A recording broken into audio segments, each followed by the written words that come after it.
Hello, and welcome. Whether you're lying back, resting after a long day, or simply looking for a moment of calm, you've arrived at a peaceful place where curiosity flows quietly. Tonight, we're setting off on a gentle exploration, an inward journey through one of the most intriguing landscapes known to us, the dreaming mind. What exactly is a dream? It seems like a straightforward question, but much like mist in the morning sun, the answer slips away the closer you reach for it. At its simplest, a dream is a collection of thoughts, feelings, and sensations conjured by your mind during sleep. It's like a personal movie theater where the plots are strange, the visuals vivid, and logic often takes a vacation. You might suddenly find yourself flying, speaking fluent dolphin, or wandering your old school despite having left it years ago. And somehow, in that surreal moment, everything seems perfectly normal. But why does the brain do this? What purpose could these bizarre nightly adventures possibly serve? To understand this, we need to look far back into the earliest human civilizations. Long before brain scans and sleep labs, ancient societies still marveled at dreams. In early Mesopotamia, people believed dreams were messages from higher powers. The Egyptians took it even further, consulting dream experts who would interpret symbols and predict outcomes based on whether you saw, say, a cat, a river, or a winged beast.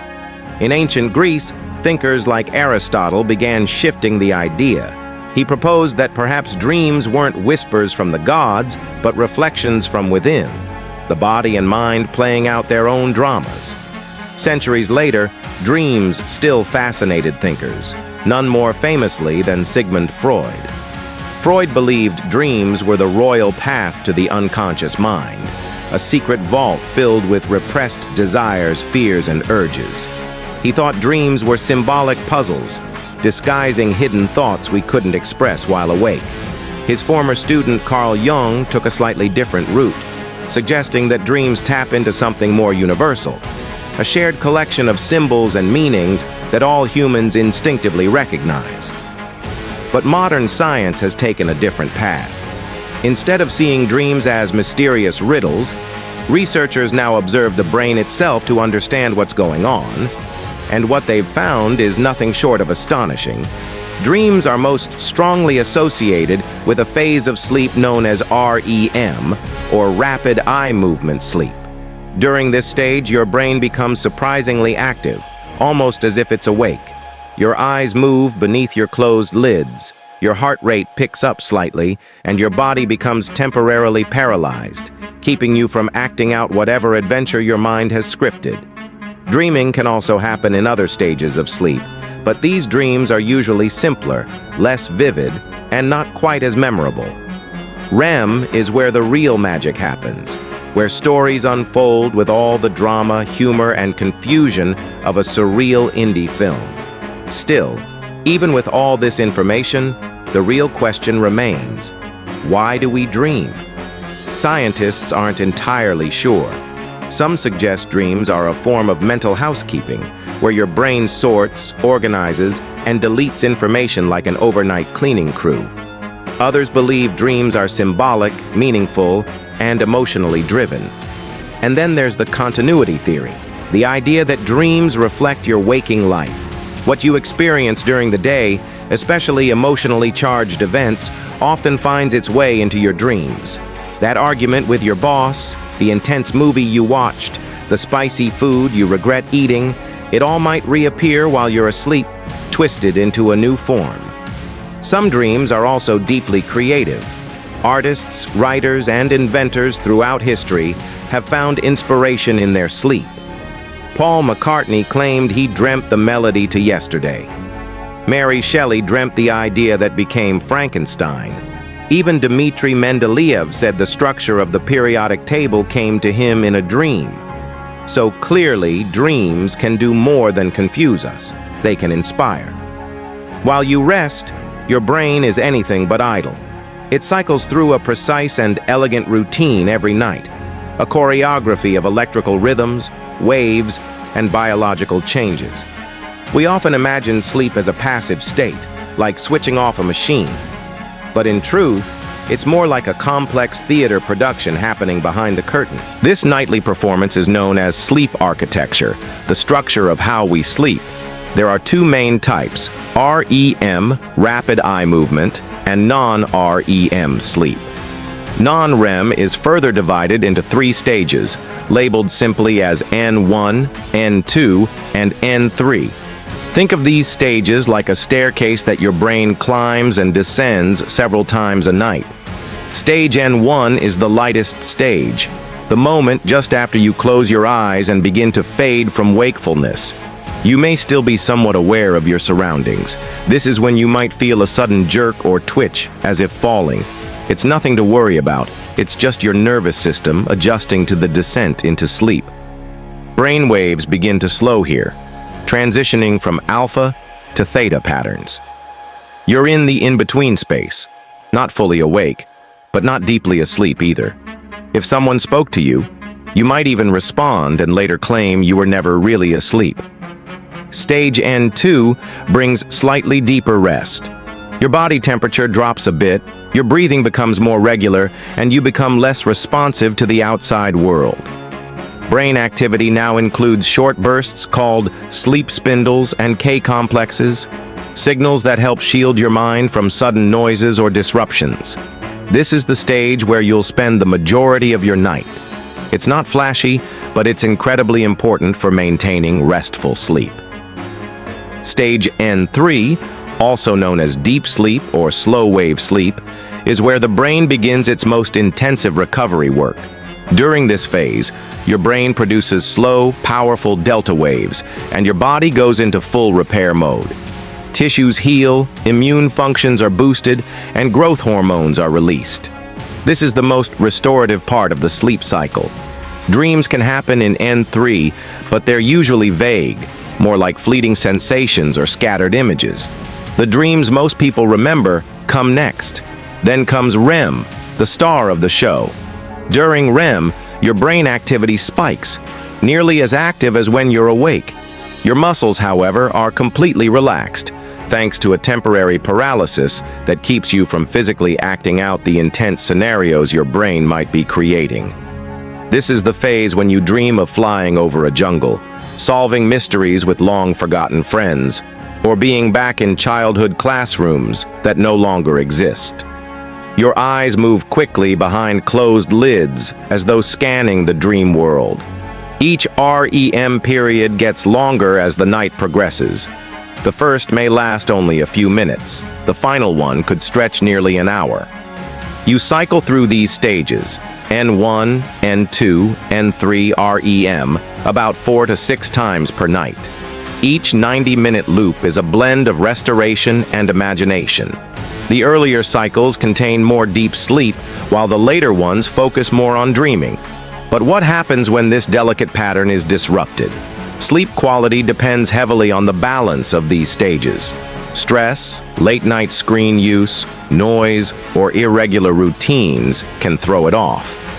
You may wake up feeling foggy, unfocused, or emotionally raw, not because you didn't sleep long enough, but because the structure of your sleep wasn't complete. Keeping a consistent sleep schedule, reducing blue light before bed, and creating a calm environment helps support this natural cycle. When your brain can follow its rhythm without interruption, everything from memory to mood to creativity benefits. And that brings us back to dreaming. Despite all these carefully organized stages, no one fully agrees on why we dream. Some researchers think it's the brain's way of managing memory, helping you file away what matters and discard what doesn't. Others suggest dreaming helps with problem solving, emotional healing, or preparing for unexpected challenges. Some scientists even believe that dreams act like mental rehearsals, simulating threats so your mind can practice responding. That nightmare about being chased? It might be your brain's version of a fire drill. Stressful, yes, but strangely useful. One thing's for sure, dreams aren't random. Your daily experiences often seep into them. This is called the continuity hypothesis, and it suggests that what you see, feel, or even binge-watch during the day can echo in your dream narratives. That detective show, your unresolved conversation, that spicy late dinner. They all may return in strange, symbolic forms, and yet no two people dream alike. Some people dream vividly every night. Others claim they never dream. Though science suggests they likely do, they just don't remember. Dream recall is a tricky thing. It's tied to parts of the brain that handle memory, and those areas are less active during sleep. So even the most incredible dream can vanish like mist once you're awake. Though dream memories tend to fade, some remain. The vivid, emotionally charged dreams, the ones that spark awe, fear, or curiosity, are more likely to be remembered. These dreams feel etched into your mind, lingering long after you've opened your eyes. Interestingly, some researchers have found that your waking emotions influence not just the content of your dreams, but how intensely you feel them. It's as if the brain is picking up the threads of your day and weaving them into new symbolic stories at night. If you've had an emotional experience, your mind may revisit it in symbolic ways, sometimes giving it an entirely new setting or twist. This is especially important when it comes to emotional health. Some scientists believe that dreaming plays a crucial role in regulating emotions. During REM sleep, the part of the brain that handles emotion, the amygdala, becomes more active, while chemicals that manage stress decrease. It's a perfect combination. Emotional memories are processed, but without the full weight of waking anxiety. So, if you've ever dreamt about calmly resolving an old argument while riding a horse through space, your brain might have been helping you process an emotional memory in a safer, surreal way. Another theory suggests that dreams are a kind of threat simulation, your brain's ancient tool for preparing you to face challenges. Think about the typical themes in nightmares: being chased, being late, falling, or losing control. According to this view, dreams give you a space to rehearse dangerous or high-pressure situations in a safe, imaginary setting. Primitive instincts are still quietly doing their work, even while you rest. Not all theories focus on meaning or emotion, though. The activation synthesis model takes a more mechanical view. It proposes that dreams are simply the result of random neural activity during REM sleep, sparks of thought, image, and sensation, with the brain's creative center stepping in to stitch it all into something vaguely coherent. That would explain why your dreams sometimes feel like a collage of nonsense. One moment, you're dancing with a flamingo. The next, you're arguing with a fridge. In this model, the brain isn't trying to make meaning. It's just doing its best to create a story from scattered pieces. Despite the randomness, dreams can be remarkably creative.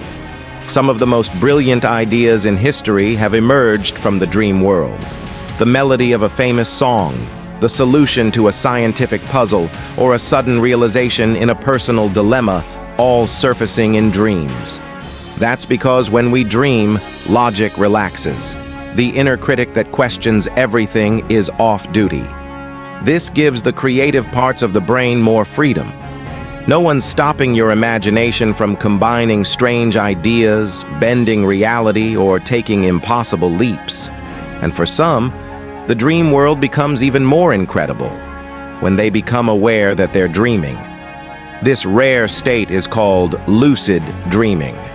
It happens when you realize, mid-dream, wait, this isn't real. Sometimes, that awareness brings control. You might decide to fly, explore strange worlds, or revisit a meaningful moment. Other times, you simply observe, knowing it's a dream, but letting it unfold on its own. Scientists describe lucid dreaming as a hybrid state, part dream, part waking consciousness. Brain scans show something remarkable.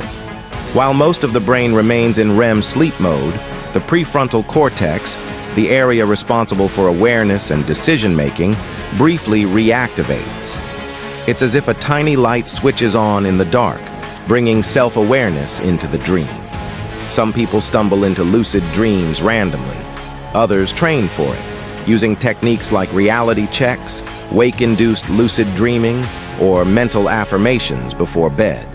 These methods help you recognize the dream state while you're in it. Why would anyone want to lucid dream? For many, it's simply a unique experience, but for others, it offers healing.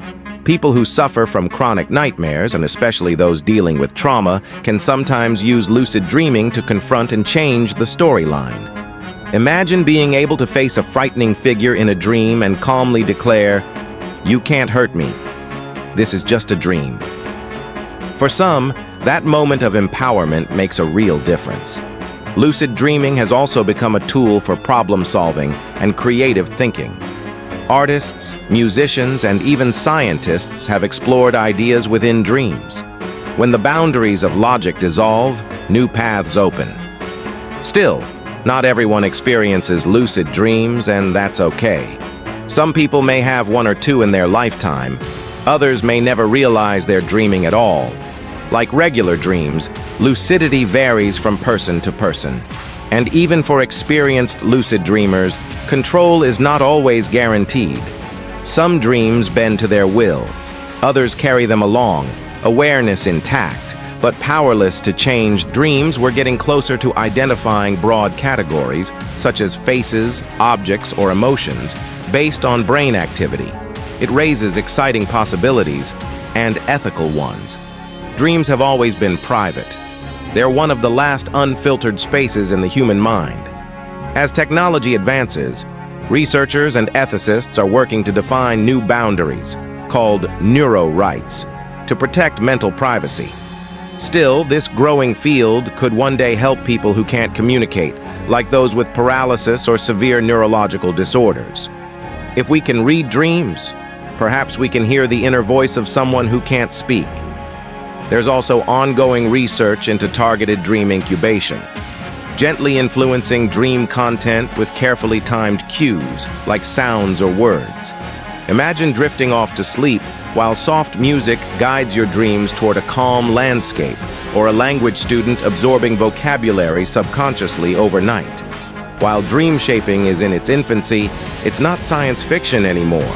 Yet despite the tools, machines, and data models, dreaming remains deeply personal. No app can replace the quiet poetry of your own mind, weaving stories in the dark. So, the next time you lie down, remember, your brain is about to launch into something extraordinary. Whether your dream is a fantasy, a memory, a rehearsal, or just a peculiar soup of sensations, it's all part of your story. You might wake up and forget it all, or you might carry a single image with you through the day, a symbol, a color, a feeling. Whatever it is, it came from you. A secret message from your sleeping self to your waking one. And perhaps that's the most beautiful thing about dreaming.